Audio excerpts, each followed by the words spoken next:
Good morning, welcome to our Sunday broadcast. Morning. Good morning.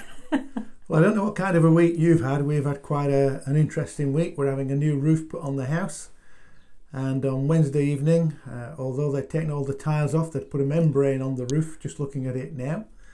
But when the rain came, guess what? The rain came in and water started pouring down the roof, and we just did not know what to do, so we rang our friend Adam Clapperton, and God bless him, he came out and had a look at what was going wrong. He fixed it, so no more rain came in, and we were left dry and snug in the end, weren't we? Very grateful indeed.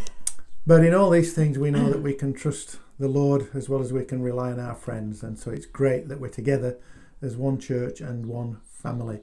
And we pray that as you're watching this service this morning, you are snug and dry too.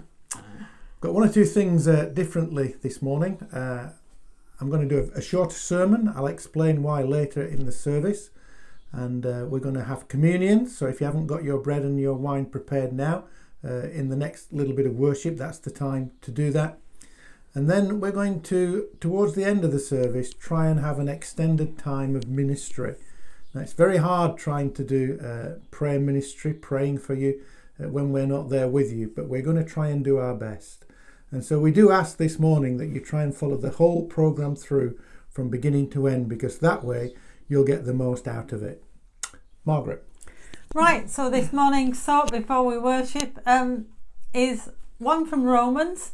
To be honest, I was torn between which verses to read, but it's all based around our life's journey being an adventure, and it's been on my mind, that thought, all week. I read something earlier in the week which I sent out on our Facebook page, that Jesus is in our happy times and our sad times simultaneously, and so we can always live with hope. And that's a great thing, isn't it? And it spurred me on to read these verses from Romans. So I'm going to start, it's Romans 8 from the Message, and I think I'll do verses 26 to 28. I'd like to read lots more, but we need to get into the worship, don't we?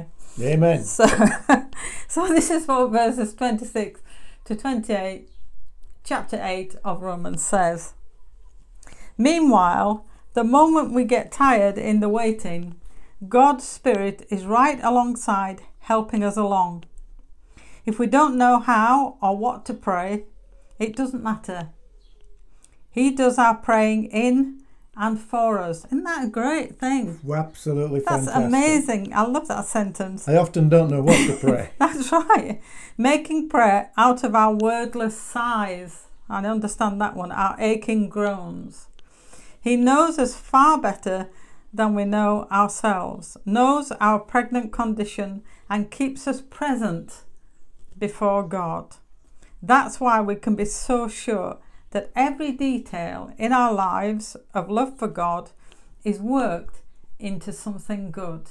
So whether you're going through a roller coaster of a ride that's exciting, or a roller coaster of a ride that's not so exciting, then be blessed and know that Jesus is in whatever you're going through with you, there with you. So let's worship.